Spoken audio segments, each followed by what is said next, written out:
America, a country rich in history and blood on the land. These emotions left out on the battlefields and in the homes of Americans all across the country has led to many encounters with the paranormal. I am on a quest to bring you the most compelling evidence of the supernatural on this episode of Hauntings of America, Hollywood Cemetery.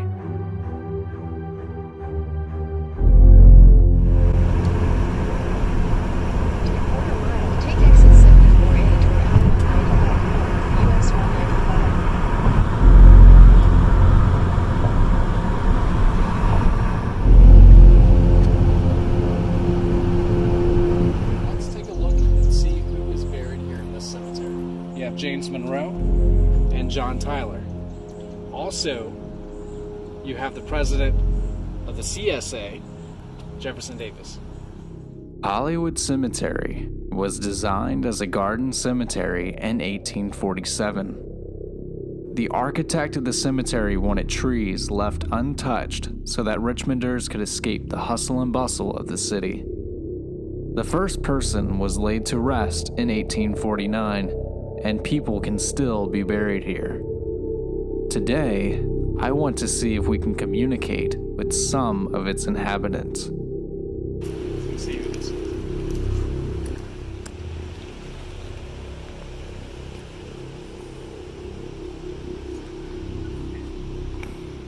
My name is Will, and I would like to talk to Brigadier General W.E. Stark.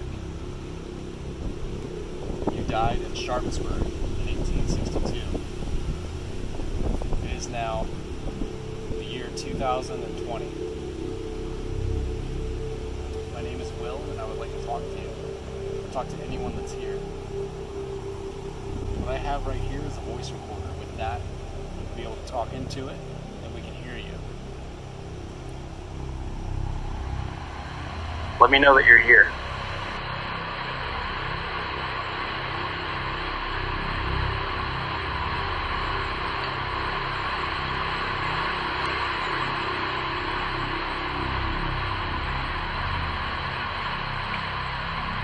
I'm not talking to Mr. Stark. Who am I speaking with?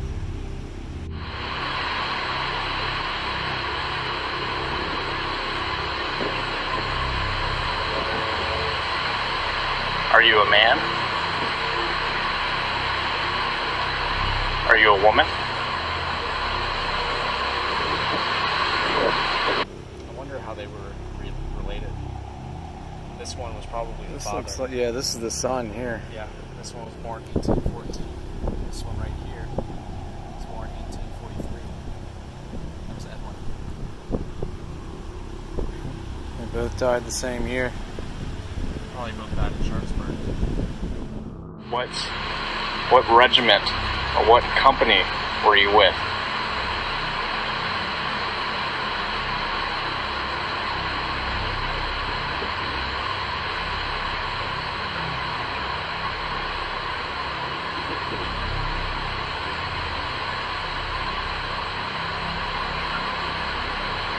Why did you fight? Why did you enlist?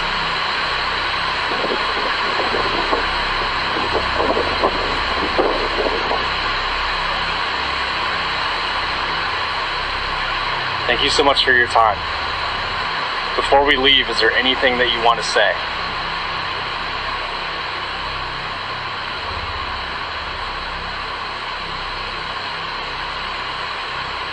Thank you. I see questions asking ghost hunters about why do they not do investigations during the day? Isn't it less creepy? There are many pros and cons, but let's talk about the pros and why it is so exciting to investigate a cemetery. It's different doing a paranormal investigation during the day as opposed to at night. During the day, you're able to get access to a lot of places that you wouldn't normally get access to. For instance, this place closes at 5 p.m. As soon as it gets dark, you're not able to go to here, most battlefields, most national parks. You can't go to where the dead are. while here we get to come to their final resting place. Here we can communicate with them and see if they want to be able to talk back with us. During the day, some people might say that it's not as creepy. You kind of lose the creep factor. I can tell you, being here during the day is still kind of creepy. Just looking at some of these grave sites. I'm feeling kind of creeped out. Like you can see some of these images. Some of these Christian images of, Jesus and the cross and Mary weeping. It's very sad. It's very somber. And it's a reminder of your mortality.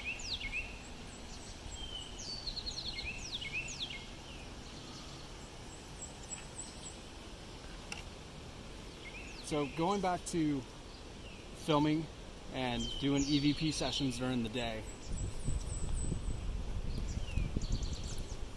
we don't know which time of day is best to talk to ghosts. Some people say the witching hour, which is around 3 a.m., is the best time to talk to spirits. But my most clear EVP that I've ever gotten was during the day. It was when I was in my parents' basement. And so you think that filming here in a cemetery during the day, you should be able to get at least something with these many thousand spirits that could still possibly be here, hanging out from time to time, seeing family, seeing friends, people that fought in the war alongside them.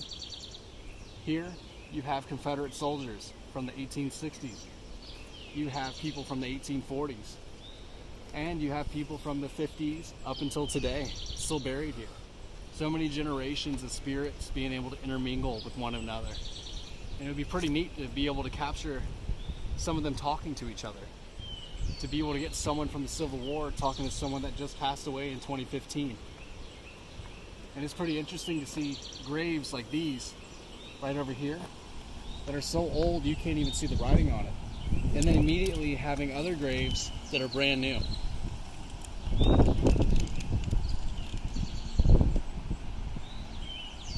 Death eventually comes for all of us.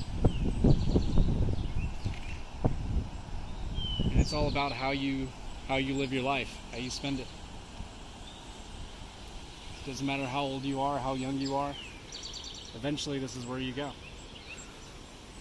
But being someone that believes in ghosts, believes in spirits, I like to think that it doesn't end here. I like to think that, you can be able to talk to the people that come here, that come to visit. You can see the friends and family that come and visit you. Another sad thought is some of these people that once their friends and family died, some of them didn't have anyone that came to visit them anymore. They don't have anyone that comes to visit this grave. They don't have any family anymore. Once they all died out, their memory's gone. But what's nice is that you can still come here and pay your respects to some of the lost soldiers, some of the lost people that you can't even read their gravestones anymore. To be able to see them and talk to them, and to give them an opportunity to talk to us when no one else will listen to them. So that's kind of why I want to do this today, is to give those spirits the opportunity to be able to talk to someone when they don't have family to talk to. They don't have anyone that comes and visits them. I think that this is a good opportunity to be able to talk to those types of spirits.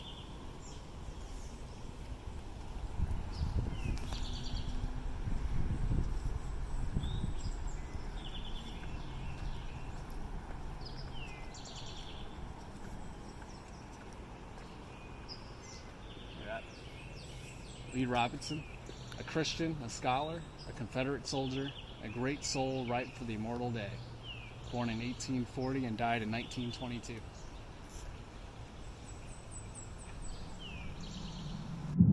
Here in Hollywood Cemetery, there are many graves buried into the side of hills. This particular one is a family plot with the earliest born in the 1700s. What I have in my hand, I can be able to hear whatever it is that you say. Please tell me, who am I speaking with? Did any of you fight in the Civil War?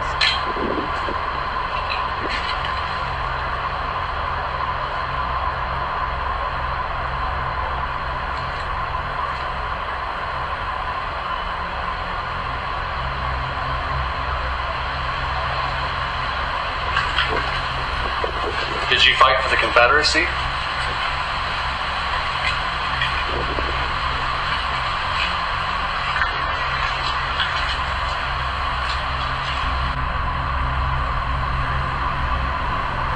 you for your time.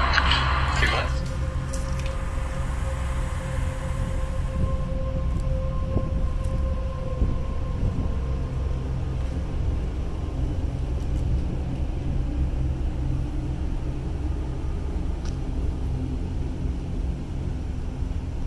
The first celebrity grave that we stopped at was President of the Confederacy, Jefferson Davis. Jefferson Davis, at rest, an American soldier and defender of the Constitution, born in Christian County, Kentucky, June 3rd, 1808, died at New Orleans, Louisiana, December 6th, 1859. Is there anything you want to say to the people that are tearing down Confederate monuments or destroying graves or anything that's related to the Confederacy?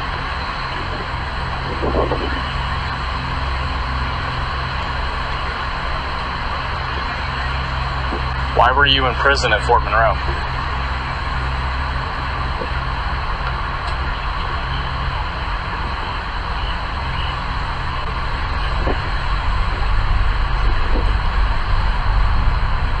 What did you think of United States President Abraham Lincoln?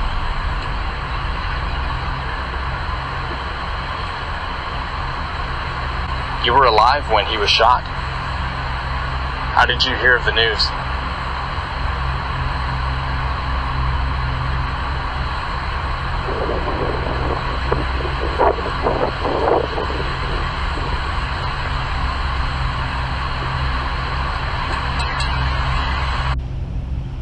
That's his daughter, I assume, husband. Her daughter and son-in-law, I should say.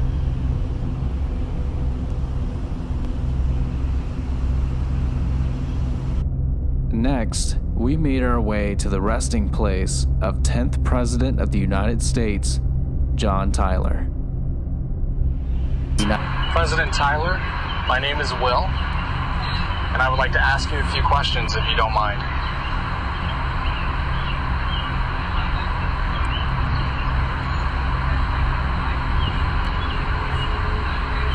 It says here that you were a veteran of the War of 1812. Is that true?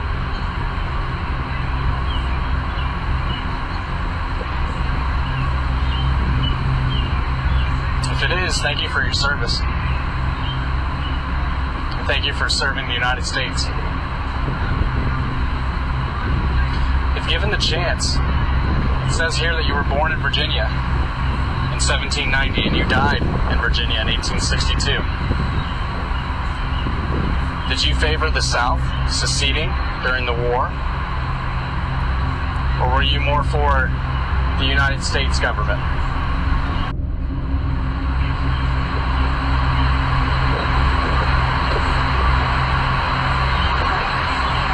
Thank you for your time.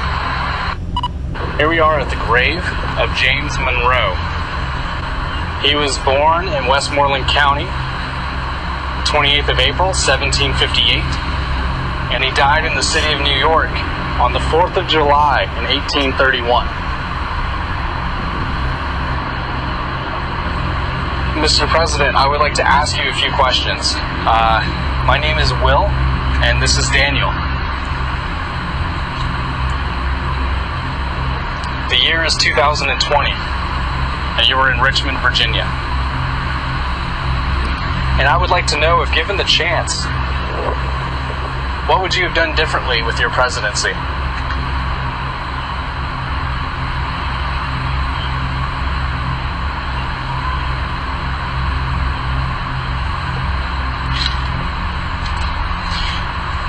What I have in my hand is a voice recorder. With this, you can be able to talk into it, and I can be able to hear what you have to say.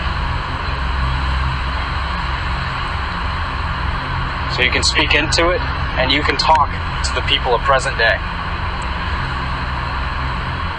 What would you like to say to the current president of the United States?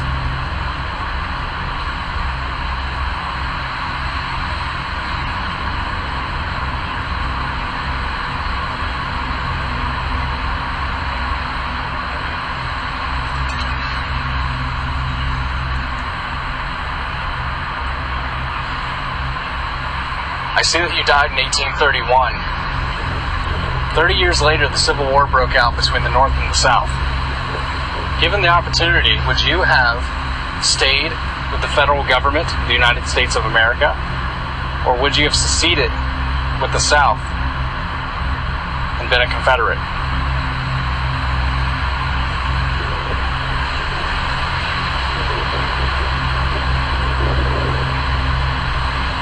You're buried here alongside another president. His name is John Tyler. He was president in the 1840s, 10 years after you passed away. Mr. Monroe, would you like to say anything to John Tyler?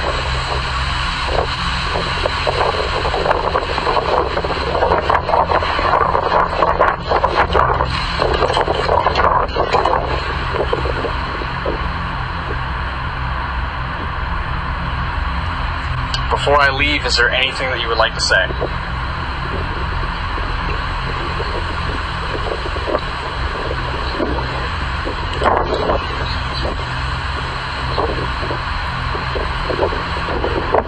Thank you so much for your time, Mr. President.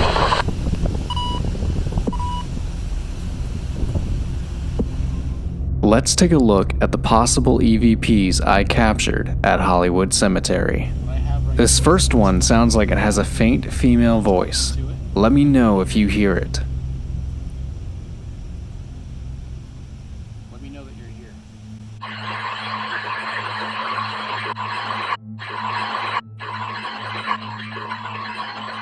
Next, we went to a grave of a child and her parents where we did not film the EVP session. Listen to the supposed voice after I say, "And this is Daniel." My name is Will, and this is Daniel. And we are here at the grave of John T. and Willie A. Brooks. And this is Daniel. And this is Daniel. Did you hear it? Listen after I say Daniel. It sounds like to me it says, "How you doing?" This next one is more clear. This was at another grave that we did not film where we captured what I will bet everything on is When a I have in spirit. my hand, you can be able to talk to us. You can speak into it and we can hear you. Talk to us. At the end, there is a clear no being said in a raspy voice that neither I nor Daniel said. There was also no one else around us except for the dead. Talk to us. Talk to us. This last one is from the same grave where I mention a car is driving past us. After I say that, you can hear a voice that sounds to me like it's okay.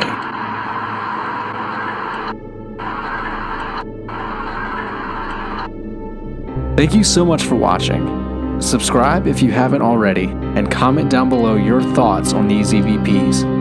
Be safe and sleep well.